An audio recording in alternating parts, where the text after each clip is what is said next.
Good morning, good afternoon, good evening. My name is Sezawani Mele Esther H. Marina. My name is you. How are you this beautiful, beautiful morning? Hope you slept well. Hope you are good. Okay, today I want to talk about the average man and the wind of change. Now, if you don't understand the word average, I hope you have your dictionary. I hope you have your phone. Please go through it. If my message sounds as an insult, as a message, as warning, as arrogancy, take it like that. Okay. I've always believed people understand messages based on their own intuitions, knowledge, wisdom, and understanding. And also, don't forget upbringing and background. My name is Yoko. So, as I said, I want to talk about the average man reactions to the wind of change. Change is inevitable. Change is the only thing in life that is constant. My name is Yoko. Okay, and the average man hates it. I am taking, I've taken this topic from one of my handouts here at Illumina Temple Center, Illumina Discovery Temple Center. My name is Yoko. All right, the average man sees change as challenge, as insult, as arrogancy. Why? Because he does not know how to handle it. So he sees everything about him, around him, as insults, aggression, stubborn, arrogance, and whatever it is that is in his mind. To him, change is a challenge to everything he knows and he thinks he knows. Okay? So this is the way he sees change. He is taken from home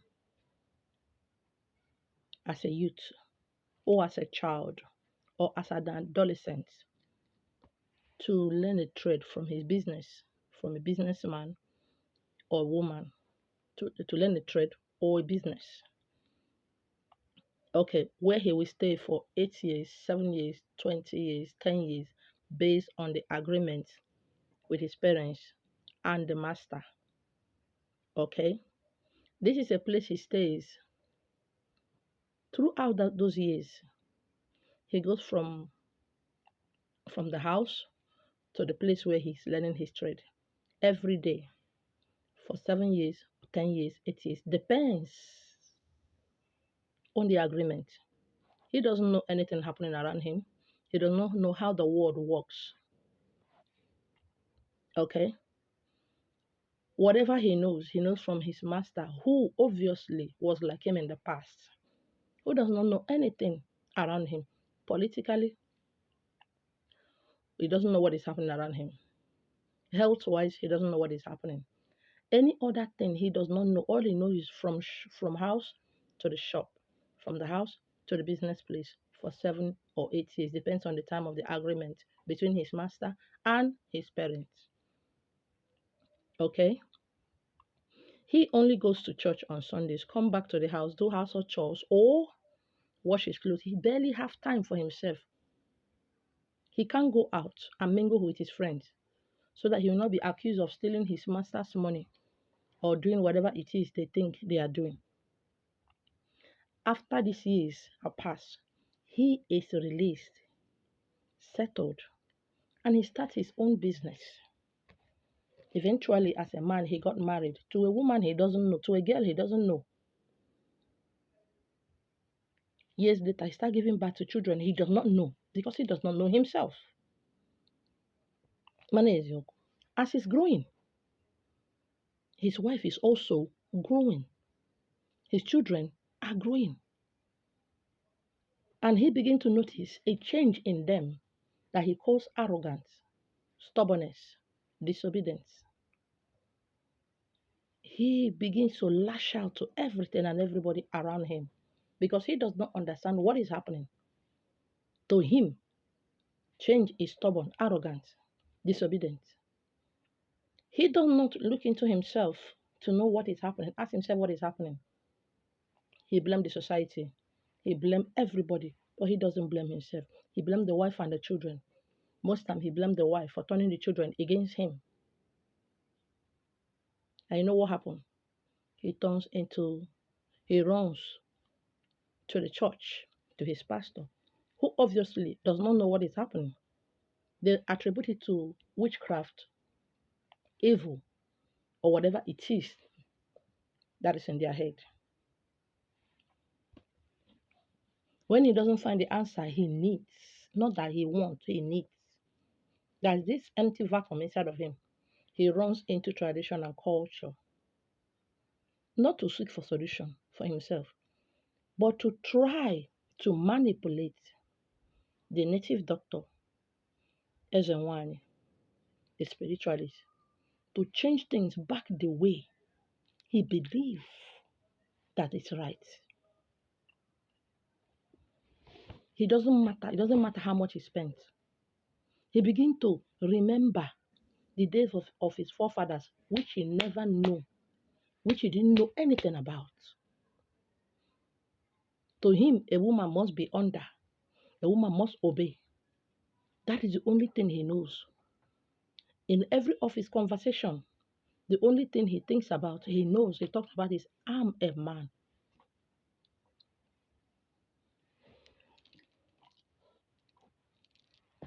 He talks about being a man without understanding what man is all about. So most times he lash out having multiple sex partners, having multiple women who will help him to stroke his ego.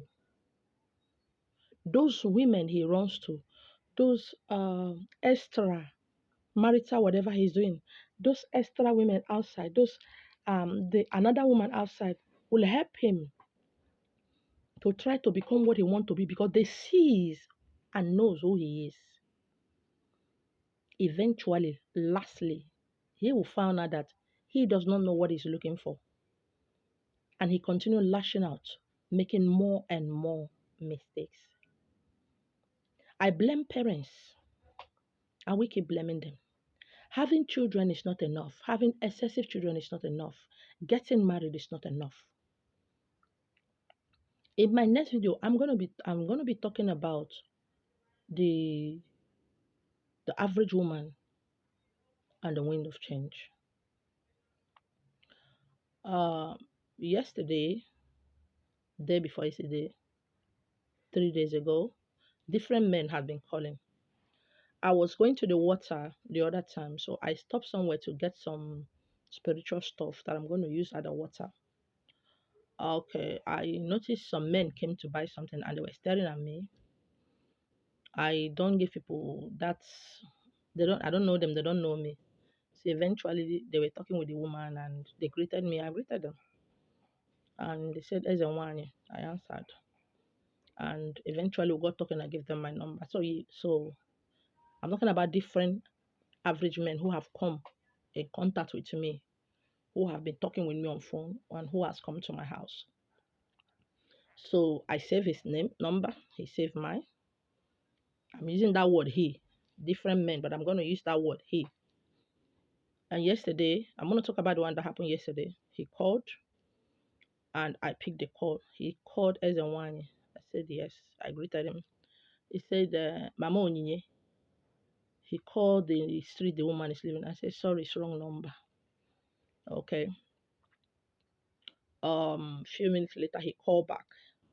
He said, Ezenwani. I said he was calling me, that I should have known he's the one calling me. I didn't save his number. He started talking and talking and talking, getting pissed off. I said, I don't understand. You called me. You called a woman's name. You called the street she's living. I said, it's wrong number. He said, I should have known it's him. Or don't I save it? You know, the way he started talking, I said, are you right? Are you all right? Are you okay? Is something wrong with you? I ended the call. He called back. He said, I shouldn't do that. He hit somebody. Switching off, cutting off call for him. He hate that I should have known he's the one, that he thought it was his sister who is also an Ezenwani, that I should do that nonsense again. I said, it's obviously you are sick. Something is wrong with you. I ended the call again.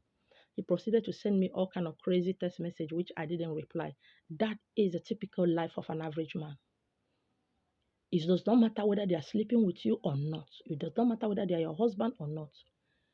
You are a woman, and there is a way a woman is being treated. And if you don't respond to that way of him being a man, you are challenging him. You are insulting him. I am saying this for those of you who grew up. I don't know the background you grew up. I don't know what happened to you. I don't know how you became a man. Please, that is in your pocket. I, as the one in Melissa Marina, does not insult men. I don't insult men. I give honor to who gives honor to me. I give respect to who gives respect to me. My name is you. Find yourself. Find your truth. Understand who you are without going to the spiritualists or to your pastors or to whatever. This is a journey of self-discovery. This is a journey that only you can take. When you understand yourself, understand who you are, and understand where you are coming from, understand what shaped you, you will understand others. Money is you.